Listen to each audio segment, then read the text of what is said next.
Hello, Audrey from Mexico. How are you? Happy, Very well. happy Women's History Month. And thank you for joining us for that. We are celebrating this month with trailblazers, and you're definitely one of them. I just want to go over a little bit of your history here, what you've done.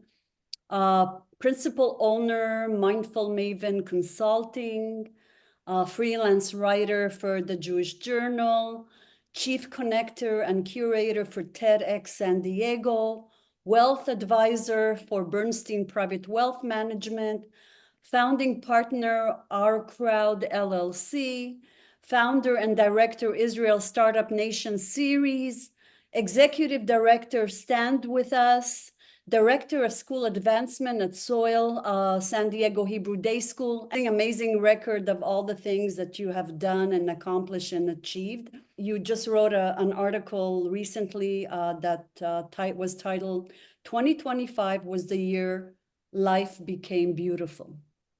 And I read that article and I was very inspired by it. And I've known you for a few years. So we kind of keep coming in and out of each other's lives. And when you were here for a while, a few years ago, before the pandemic, you always seemed happy, professionally and personally. You've covered so many sectors, as I said, and organizing initiatives for companies and communities alike. On the outside, you looked like you were thriving, but can you tell us a little bit what was really going on the inside?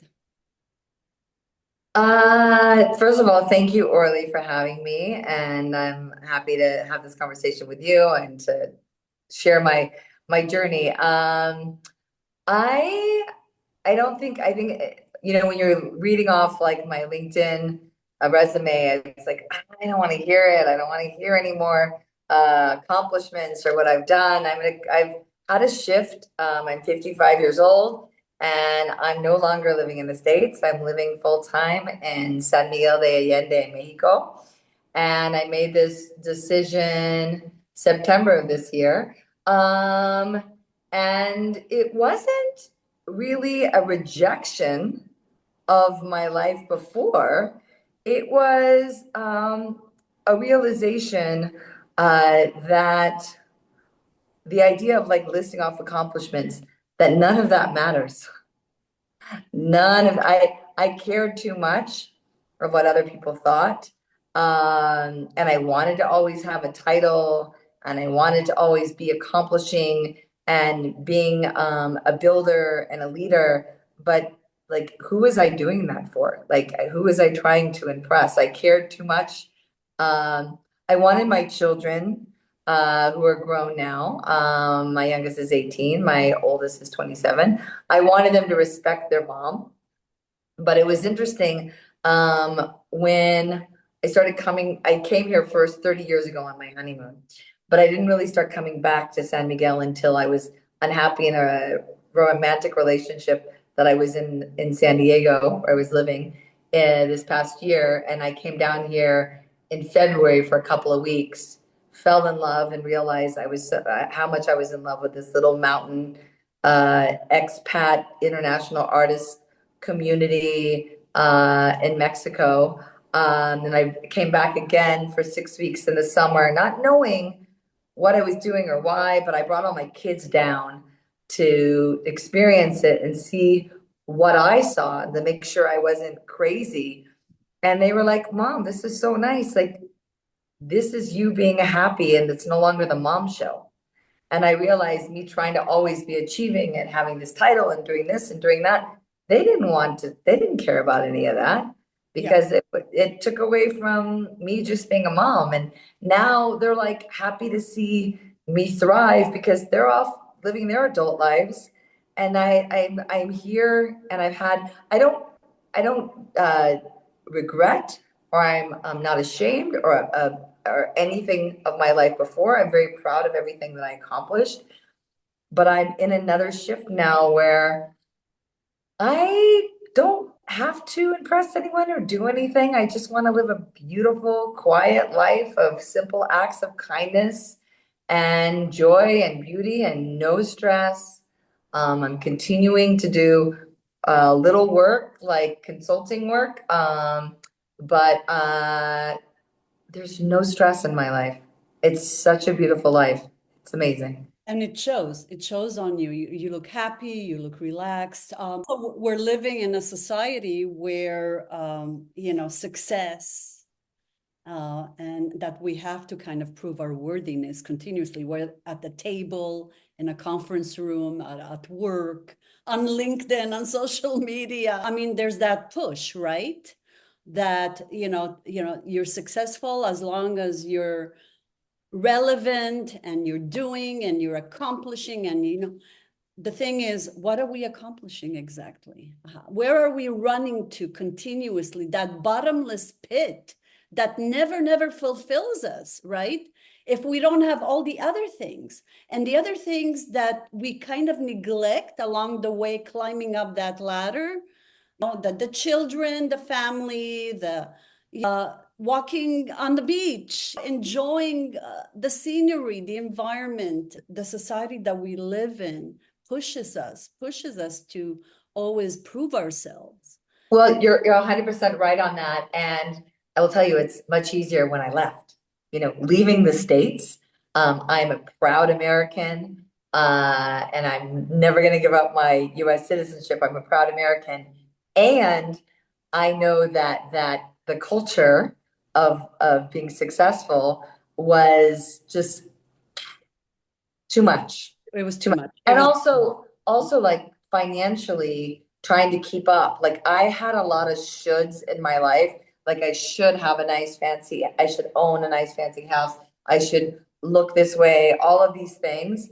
And it's really hard.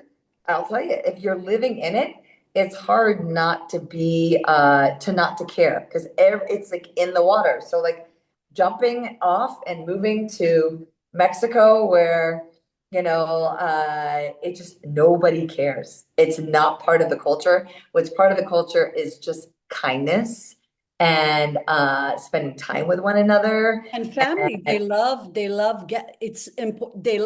They work, but their private time with family and friends, wherever I go, when I go to Mexico, where I go to Cabo San Lucas, the Yucatan Peninsula, anywhere you see families gather for picnics on the beach, and it's so important for them, friends and family, and that time away.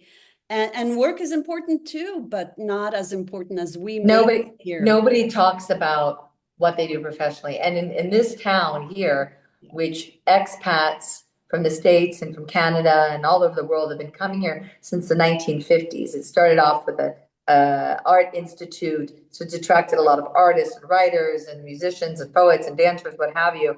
Um, there's a lot of people who have insane, very famous backgrounds, and nobody talks about who they were or what they did. But even if they're still working, a lot of us quietly are working. Nobody talks about what they do. It is not part of the culture at all. It's kind of like, oh, well, let's go support our friends whose restaurant's having an anniversary. Oh, let's go our friend. She's got a dance rehearsal. Oh, let's go out to this organic farm. They're having everybody gets to harvest. It's all about supporting each other in community. It's a completely different world, but I'll tell you, Orly, I don't think I could have walked away from that pressure if I hadn't have moved to a completely different culture. Okay. So we all I, have to move. Is that it? I Okay, don't like, know. I mean, there's so many ways to people to like decompress in their life, and you can do mindfulness and meditation, and you can go on retreats and all of those things. But I was also just like ready for a shift. Thank God, I'm in that sandwich generation where my kids, I'm not a grandmother yet, please God. When it happens, I've got one married out of three. So it will. And I'm not taking care of aging parents. So I'm designing my life though when, my mother needs me and I'm going to go for Right. Passover to be with my mom and stepdad because my sister's not going to be in town. And I've told my son and my daughter-in-law, I will be there for you when you have babies. But I am in a point in my life where I don't have to be anywhere or take care of anyone. And I'm very blessed that my kids are all completely in a place where they're fully supported and I'm supporting them, whether it's emotionally, financially, what have you, from afar. And I brought them here already multiple, I've only lived here 6 months and I brought them here already twice. But it's like, why not? I'm not saying everybody needs to move, but the thing is, you have to just open up the possibilities. They're possibilities. They're completely possibilities. And also like financially. I mean, California, San Diego is one of the most expensive places in the world to live. Why wouldn't I want to live very, very well on, like 1/4 of the cost if it was living in the States? Why Amazing. not? Yeah, exactly, exactly. So there's the cost of living. We're going to talk about all that right after. Men in our lives tend to bring us a lot of joy and a lot of pain sometimes, but we always learn from those relationships and grow from that, and we thank them for that. So you had a serious relationship. You gave up your apartment. I saw that you were renting it out or selling it. I'm not sure where you were at with that. And then you moved to the suburbs with your boyfriend. And then you wrote in your article, it was something I swore I'd never do. For all those people living in the suburbs, I don't know if you got any backlash for this, but I Oh, no, need. I think every, I don't know. I meet people who have different ways of living. Where I was in my life is I was in a should place. I should have age appropriate I boyfriend. should live in the suburbs. Is that No, it? no, no, no, no, no. That was That was not. So to be with him, you made compromise. it just happened organically. Like literally, we were spending a lot of time together. He didn't live close. The manager of my building downtown, I own a condo in downtown San Diego, walked by and said, "Hey, do you want to rent your place for 6 months to someone who's been renting in the building for years?" And I didn't think about it. There's a lot of things I do in my Yeah, life where I just say, "Okay, let's yeah. see what happens, right? What's the worst that can happen?" I said, "Okay." And I have never in my life lived somewhere where I couldn't walk to the store, to the market, or That's walk to a true. cafe. Like I've Yeah. always lived And I've very, been to your house, the one that you were in before the condo.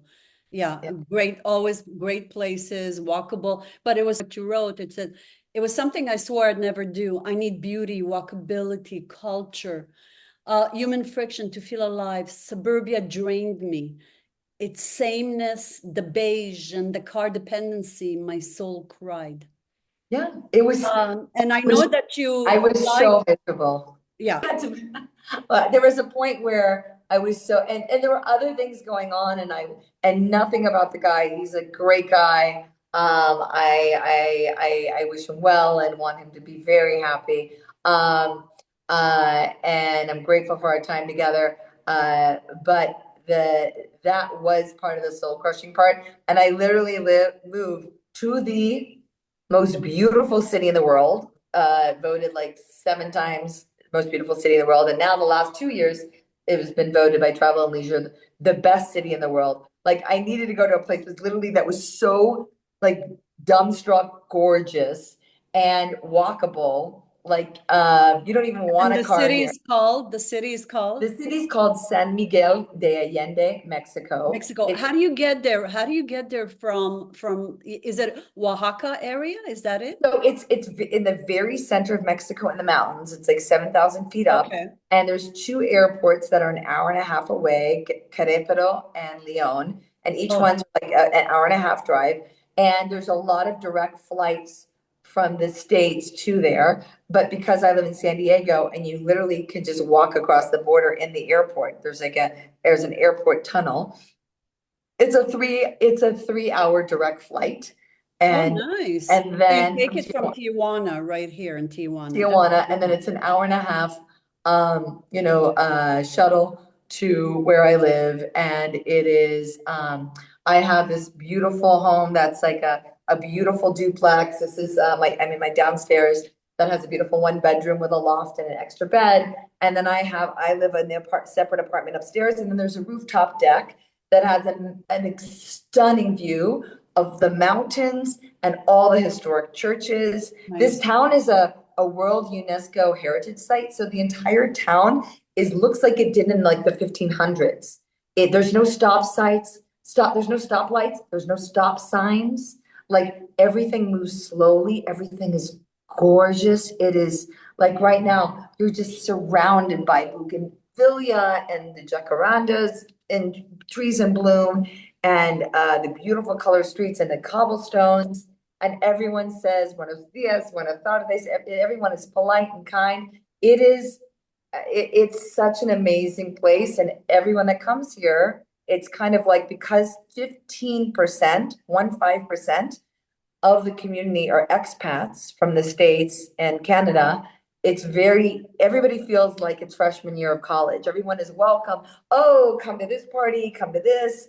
We're having this, event at the biblioteca, at the library, to see this film. And so you're brought into a community. Life is so full. Like I walk out today, like I'm walking to a cafe and I run into a friend from San Diego who I didn't even know who lived here. And it's a small town. Everywhere I go, like this morning, I went to the grocery store to buy stuff to cook for Shabbat dinner.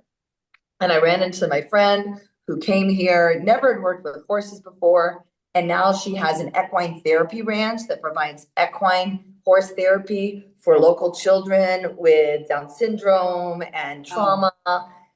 Everyone can come here and That's find amazing. meaning and purpose, and everyone, it's a beautiful small town. So I definitely was dying in the suburbs, and boy, did I whoosh, like have a dramatic 180. And I mean, look, the guy I dated was a wonderful guy. And for other reasons, it was not a good fit. But I always say, like, thank you. Thank you. If I hadn't lived in the suburbs and been so miserable, I wouldn't have left San Diego to move to the most beautiful place on earth.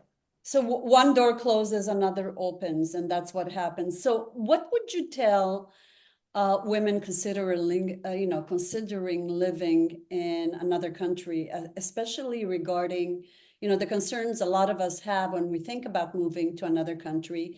Myself, I became a Portuguese citizen 2 years ago. I think I mentioned I that. saw that, yeah. Yeah. And I've been, thinking, I can go and live in Europe. I can go live in Portugal. Actually, when you have a Portuguese passport, that can allow you to live anywhere in Europe.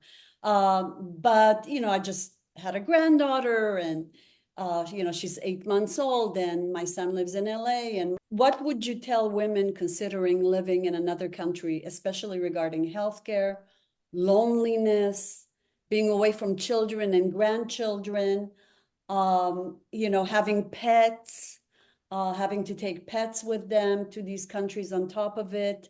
Also, what is the cost? Yeah. Expenses, Yeah. So can you elaborate on Yes, yeah, those are that? all really good questions. And I think that's why so many expats live in San Miguel de Allende, and they've been living here since the 1950s. Is first of all, because again, it's such there's so much infrastructure here. A lot of people come here because, first of all, time zone, right? Europe is wonderful, but I want to be in the same time zone as my adult kids, right? And my Where are your adult kids now?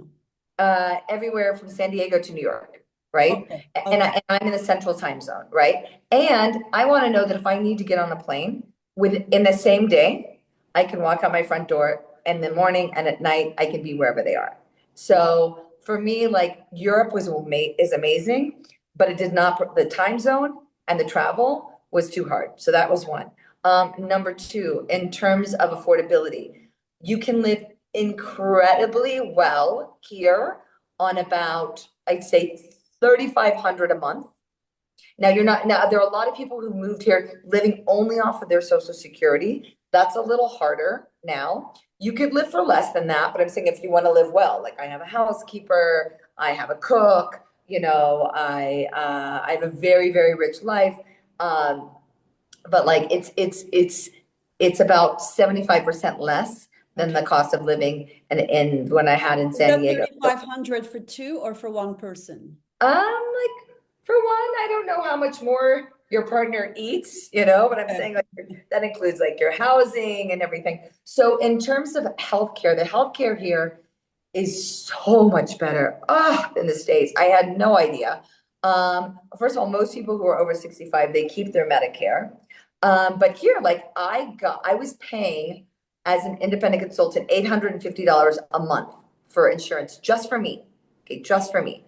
I'm now paying $350 a month for global PPO healthcare insurance that includes everything in Mexico, anywhere in the world, and in the States. And here, the doctor, again, expats have been here since the 50s. So all the local hospitals, even though it's a tiny town, we have multiple hospitals, amazing clinics, top of the line healthcare. The doctors are all bilingual. You see the doctor. You see the doctor. I have Dr. Garcia and his wife, who's a nurse. They make house calls. They come to your house. They're there for your house for God knows how long. It's like $40, right, for a house. And his wife is a nurse, and they'll do an IV, everything. So it's like the level of healthcare and all of the state of What the art about like equipment. when hospitalizations and stuff like that? I mean, Okay, so when my kids came down here, my daughter-in-law got sick. She was hospitalized just for a day, but it was from like 7 in the morning until 7 at night. She had all of these tests done, tons of IVs, medications, everything. The entire day, and again, she didn't have healthcare down here, Yeah. like I have healthcare, right? The entire day cash out of pocket for an entire day hospitalization with everything was $700. Oh, wow. Yeah, that's again, with all the tests, all the prescriptions, and the doctor with us like all throughout the day. So Can you that get it local insurance? Can you get local insurance? yeah, I you can get local insurance, but it was so inexpensive to get insurance, and I have a great insurance agent, insurance that's global. Because I wanted to be able to, if I needed to go have, treatment in the States, and I'm 55, You I'm got 10 the years. insurance in San Diego or you got it in Mexico? I have international expat insurance. Okay, so there is It's an for international expat insurance. Yes, and I'm happy to give that referral. And in terms of like where I'm living now, I have like this beautiful duplex. It's in a great part of town. That's like a 14-minute flat walk to the Yeah. center of city, but I'm close to all these cafes and restaurants called Casa Avra. And I have the thing is, I came down here for 2 weeks and then I came down here for 6 weeks. And that gave me enough encouragement to make the leap. I would say if anyone wants to consider moving and relocating somewhere, they need to come and visit. Come stay by me. Very Yes, I'm going to yeah. give all that information to them. Yeah, Everything's gonna be casaavra.com. You can come. I really help people kind of figure these things out. In terms of like, I will tell you this, I did not know anyone here. Okay. But when I came, the thing is, I thought, what are my tribes? How can I reach out and find somebody? Because I know no one in this town. So I have two tribes. So one is I was a TEDx producer for TEDx San Diego. So I looked online and I saw that there was a TEDx San Miguel de Allende. I messaged the director. She immediately responded, said, call me. We were on the phone for an hour and a half, Claudia Oliver, and she's my soul sister. Like I came down here. She said, stay at one of my houses. I stayed at her house. She immediately said, put your bags down. We're going to a party. Like picked me up, took me to a party. I've met all her amazing friends. She's literally the cultural ambassador of the city. I'm like, how lucky am I? amazing. I mean, and so I've made an incredible network through her. And the other one is my faith. I'm Jewish. So anywhere in the world, there's usually a Chabad synagogue. And so I looked up, there's of course a Chabad of San Miguel de Allende, called the rabbi. I said, I'm coming. I made sure I came on a Thursday. So I went there for Friday night for Shabbat dinner. And I've met a ton of other people through the synagogue. So just through like those two phone calls, I meet, like you meet one person, da, da, da, da, da. And so there are a lot of places in the world that have strong expat communities. Yes. And the thing is, you just need to try to find one person. And usually because everybody is an outsider, like culturally, it's so easy to make friends. It feels like a And the thing that's really important that I realized also, a lot of us living in, in our hometowns, our kids are not living here anymore. They're being transferred, they live elsewhere. And some of our friends have kids that live here and they're busy with the grandkids, busy with their kids. And we're sort of, left hanging there. We can't really connect with our friends that often because of that. But when you're an expat, everyone is in the same situation. everyone Everybody has the kids around. back So home. Yeah. exactly. So everyone is available to make new families and new friends. And, so that's what's absolutely wonderful. And that's what you created. So we're going to have to get going and we're going to have to close this wonderful interview. I could talk to you for hours, as always, Audrey. So I'm going to have all the information on our YouTube channel. And in this video, if you can send me the insurance information for expats, that'll be Yeah, great. I'm happy to. Also, I'm happy to, my resource to get, I have temporary Mexican residency that I'll renew every year. that's And also get okay. That easy to do. It was really so easy. It was so It was easy. really easy It's to get. so, Okay. it feels safer How here. long is the temporary visa for? It's 1 year and I can renew it for 3 years and then I can decide if Okay. I want it to be a permanent resident. And other countries have that too available, all kinds of temporary visas. And you don't have to speak Spanish to live here because since there's so many people who are expats, I am taking lessons. I'm proud to be working on my Spanish, but it's like you don't have to speak Spanish to live here, but you should because you should want to be fully integrated into your community. So real quickly, we have 2 minutes left on Casa Avra and Tikkun Travel that you founded. You can't stop. You're always doing something, but now you're doing something with passion, with love, and with meaning. And so you're the founder of Casa Avra, San Miguel de Allende, Mexico, a traveling literary salon and portal for meaningful Jewish cultural journeys and philanthropic travel experiences. And Casa Avra helps women connect with themselves and others and embrace the idea that it's okay to be happy. It's okay to prioritize happiness. And you are a picture of happiness, Audrey. It's amazing, incredible. Thank you so much.